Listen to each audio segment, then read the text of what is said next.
Happy Friday for those that are watching live, for those that are watching another day, and happy whatever day it is.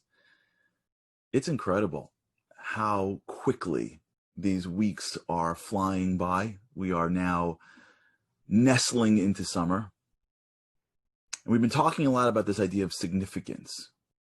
Super important that we recognize that the most valuable thing that we have in our lives is our time. And when we invest time in something, if it's not going to give us a return, then we're wasting the most valuable resource. If I invest money in something and it doesn't give me a return, I feel like someone took me for a ride. Well, what if I invest my time in something? What if I give something a decade? Then what? If it gives me nothing in return, then that's even worse than if I would have given someone $1 million. What's more valuable, $1 million or a decade of life? And so a lot of what is blocking us from making the right investments of time is just clarity.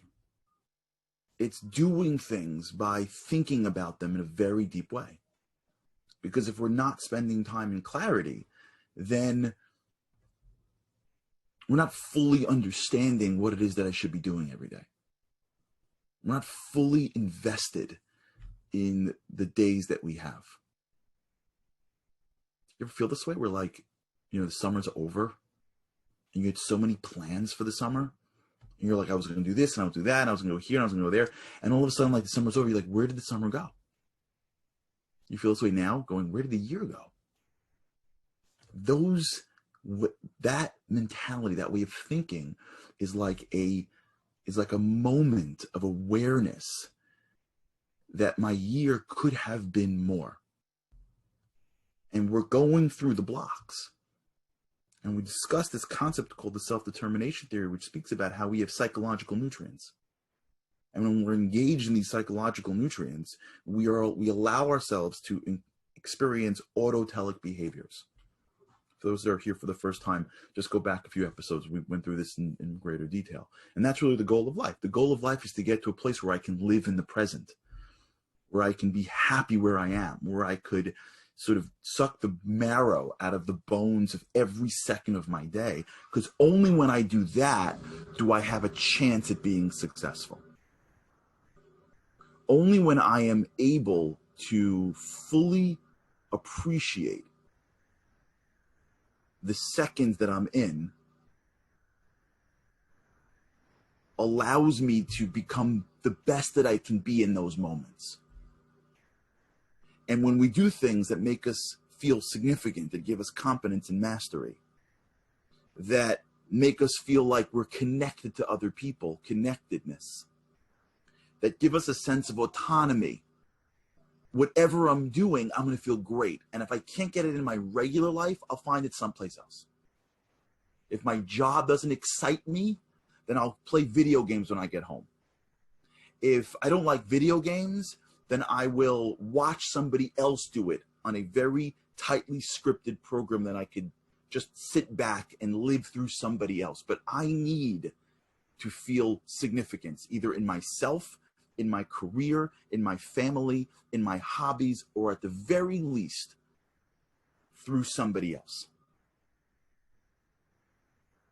So the best thing that we can do in life is take these ingredients and apply them to the core of our lives. If the core of our life has within it significance, real significance, I don't have to distract myself to get it. I don't have to play a game to get it. I get to live my life and get it. Then we're living our lives in the most fulfilling way. That's why some people live their lives and they're just like, they just live differently. It's because they've stumbled or thought about it, I don't know, how to get there. And that's our goal. So we started speaking about significance. And we started talking about how significance is a spiritual need. It comes from the interplay between our animal soul and our angelic soul, between our origins from the dirt and our real origins, which is a piece of God. Our body stems from the dirt, our soul stems from God, and they conflict. They conflict. And am I a very earthly person? Am I looking to do things that earthly things do? To indulge in whatever I want to bring into my body? To accumulate the most stuff? Do I count my significance based on how many things I have? Or am I a godly person? Am I a divine person? Should I live my life in a physical way? I get lost in the trap of materialism. And the trap of materialism is it feels good initially because it's sensory. But whatever the things I have are, I always need to upgrade them, because as soon as I'm done with them, I have nothing. As soon as you're done with that bag of potato chips, you have nothing. And so now I not only have to have another bag, but after a while I have to upgrade my bags. I have to become a potato chip foodie. And then figure out a way to justify all the time that I spend on eating more and more sophisticated foods, not realizing that I'm just playing a game with myself because I have to stimulate myself, because I bought into the fact that what I consume and what I eat has relevance outside the fact that it makes me stronger. When we live in the physical world, we constantly need to upgrade the physical world, because by its definition, it's limited.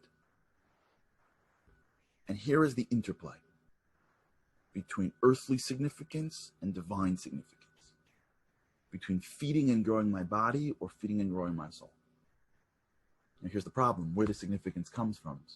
It comes from your soul. So if you're feeding and growing your body, you're never going to feel it. You see people that have everything physical and they're not happy. You see them. I know them. I'm sure you know them too. You see people that have more than you and they don't seem happier than you. I know people that have a lot less and they seem a lot happier. It's because the real happiness is a sense of life satisfaction that doesn't necessarily come along with more materialism. When you're younger, if you're watching this and you're young, it's going to be a lot harder, but try. When one is younger, they think that the reason why I am dissatisfied is because it's the next material ring that I have to hold on to. They're convinced that that's what's missing. As one gets a little older in life and they start hopping through rings, they start gaining a little bit more of experience and going, wait, that ring didn't do it, that level didn't do it, and it begins to open up. That's where wisdom comes in. That's why we study things with ancient wisdom, because it skips years of our lives. If you study wisdom, then you save a decade. That's the best return on your investment. That's better than $1 million. And we all have this. And the reason why we all have this is because of neuroplasticity. Neuroplasticity reminds us that what you've been exposed to is what you think is true. So if you grow up in a world, they tell you this grade is significant, and you go for that thing. It's not education. In some classes, it's like this. I'm not blaming the education system, but in some schools, it's like this, where who cares what grade you get as long as you're growing. Great. In some places, it's competition. They're just using different things. On the court, it's points scored. In the business world, it's money made. And in the academic world, it's just letters next to your name. If you grow up in a world like that, and all of us have to some extent, you start believing that there's winners and losers. You start believing that, and by the way, every time you get there, all they tell you is the next thing's going to get better, right? You get your A after 4th grade. What do they tell you? Can't wait for 5th grade. You win valedictorian, and I didn't, but if someone wins valedictorian when you're in 8th grade, you know what they tell you? Wait for high school, then get to college, then get to whatever profession, and then become a part. Right? You're constantly the carrot is constantly just out of your grasp. Every society has its symbols. Every society has its trophies. Every society has the things that it will hold out in front of us and say, if you accomplish this, you will then become significant. Every family has that. Every community has that. It's life. As you expand your group, your symbols either grow or they expand. The 8-year-old or the 8th grader playing in flag football has to just beat other 8th graders and get a little trophy to feel significant in front of his friends. When that guy becomes 28, let's say, and he's in the NFL, the little trophy won't do it for him. His trophy expands to the Lombardi trophy. Winning, getting an A, this is the beginning. When you get older, it gets more complicated. You got to get the deal. You got to get to be the professorship. We're constantly being told that the symbols of our society are valuable and we fight for them. You know why? Because we don't know any better. Because our brain is neuroplastic. Because we don't know. We grow up with this internal feeling of, I want to be significant. How do I get there? And we look out and this is how. Connection. Look at him. Look at her. Look at him. Look at her. They're on pedestals. People pat them on the back. Look what happens when they walk into a room. Look, everybody turns their attention to them. No one turns attention to them. And our brains fire off neurons, more and more connection until one day we get up and what do we say? I want to get that too. Well, how do I get that? Oh, I must get it that way. Remember we did this needs and wants? I don't know how to satisfy my deep inner spiritual need of significance. What do I know? I'm not a philosopher. Oh, this is what I should be doing? Okay. I'll go try to make money. Okay. I'll pretend that I am more righteous than I am. Okay. I'll dress a certain way. I got to get that car because everyone with that car gets the look.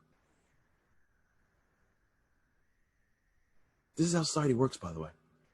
This is our economy. And again, honestly, I believe in capitalism. I think capitalism drives communities forward. If you study the works of Vanderbilt and Rockefeller and Carnegie and, Morgan and Edison, Tesla and Westinghouse, if you study these guys, you know that the entire beginning of our country was not built by politicians. It was built by capitalists. Now, they did things that I don't agree with, but they drove the world forward. But remember, at the end of the day, what we're really looking for is not winning. It's not beating somebody. It'll never really take us there. The significance that we search for is something a lot more subtle. And it's never going to come by pursuit of symbol alone. It's never going to come by getting to the next level of what society says is important. This is where we have to delve deeper and understand really what we're after. And when you understand what you're after and then you marry it back to your life, you can accomplish the same physical goals, but those physical goals have very different spiritual meanings. So let's go with some wisdom. King Solomon, the wisest of all men, said something that was so subtle, but so powerful that we almost laugh. I don't really laugh at it. We almost roll our eyes at it. Ask anyone with ambition. And when they see this line, they're like, yeah, right. King Solomon says, better go to a house of mourning than to a house of festivities. King Solomon says, if you have an option to go to a funeral or to go to a wedding, go to the funeral. Does that make sense? How morbid could he possibly be? The wisest of all men. But he's getting at something very deep. It's something that we all know. But because there's a sense of our mortality, because our immortality, because our brain, remember we spoke about our brains, how they live in the world? Remember we spoke about how our brains are in the trees? How you can watch somebody die on a screen and cry even though they won an Academy Award for dying? Well, life is like that. And although everybody knows intellectually there'll be a time, hopefully Messiah will come and it'll be good, there'll be a time where we'll all ultimately end up perishing. We don't really believe it in a very practical way. And to some extent, that's good, because if we did, we couldn't operate. Our brain doesn't operate like that. Our brain, I hope, isn't constantly aware of the threat of death. And so since it's not, it lives a life as if life is just life. And the goals are to achieve whatever is the most sensory, most obvious ways of being significant. But as soon as there's a brush with death, as soon as life becomes bigger, what ends up happening is not that somebody says, I'm looking for the next world. It's not. As soon as one's life begins to come to an end, they start realizing, wait, life is about something that's more meaningful. When somebody goes to a funeral and a child eulogizes a parent, a community member eulogizes a friend, if they're speaking about their symbols that they've accomplished, if all they can bring out are the trophies that they've won, the crowd senses that this person wasn't a very significant person. But I don't understand. How come? During life, everyone's pushing you to more symbols. The same people that will push their kids, more symbols, they'll push themselves, more symbols.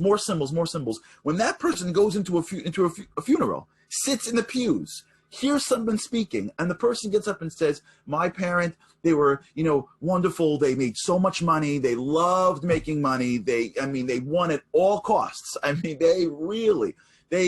They would destroy their competition. I could watch them, they wiped out an industry to make, they kept on pushing for more stuff, and they were never happy. And they get down, everyone's looking at each other going like, they're uncomfortable.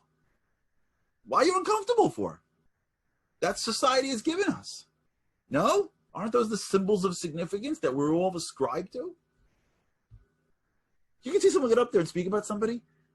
The guy could be a totally selfish guy, and they got to find something. Well, he was driven to be more. That's what it was, and he wanted to help somebody. And like 4 years earlier, a guy said to me that he came to his house and he gave him advice and they're like stretching to find something. Why? Just say he won. He has more trophies. His house is larger than everyone else on the block. Look at the car that he's got. And when they sit down, I hope people aren't like, that guy killed it in life. When they sit down, they're like, oh my gosh, that's his life? Because we even know this. We even feel this. But the world distracts us. Our society is built on consumption, because if it wasn't for consumption, how could the money continue to flow through the system? So every second someone's telling us the reason why you don't feel better is because you don't have the next thing. Like I said, I love capitalism. But capitalism is driving us to consume, not to be significant. Significance comes when you play to your soul. And the difference between someone who plays to his soul and someone who plays to his body is a difference of one core perspective, which we will spend the beginning of next week talking about. Whether or not I am focusing on giving or I'm focusing on taking. Whether or not I am focusing on giving or I'm focusing on. How does that work with balancing life? Leron made a good point. We'll get there. So let's begin by building it together now.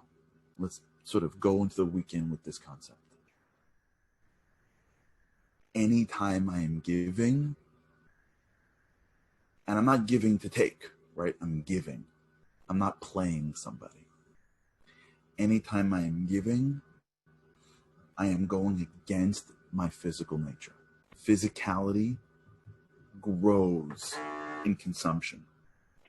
Spiritual grows in giving to somebody else. Anytime I am giving, I am tapping into a level of significance that I would not be able to otherwise access. Difference between true and counterfeit significance is a difference between whether or not my focus is how am I sharing, how am I benefiting. By the way, even if I have to build myself up to do that, even have to take care of myself to do that, we'll get there. Don't worry, we're not throwing out the baby with the bathwater. For the weekend, I want you just to be aware of it. Pay attention to how it feels to give something unconditionally. Try it. Family members, a compliment. Do the dishes when no one expects you to do the dishes. Sweep up when you're not supposed to sweep up. Call someone you haven't called and just give them a compliment. Send somebody a text wishing them a Shabbat Shalom. Try to just this weekend. And we're doing it anyways. But just be aware of it. Start to sensitize yourself to that subtle difference between when we're taking for ourselves, when we're giving to somebody else. Next week, we're going to build on it, because when we start to build on this and bring it back into our lives in a healthy way with God's help, we're going to start to draw the path of true significance. All right, everybody have a great weekend. Shabbat Shalom. Hope and prayers that all of us continue to grow in the way that we're supposed to, through the people that we can be, to live lives that are not good or great, but to live lives that are awesome. Thanks so much for tuning in. It's an honor to be with you. With God's help, I cannot wait to speak to you again on Sunday. Shabbat Shalom.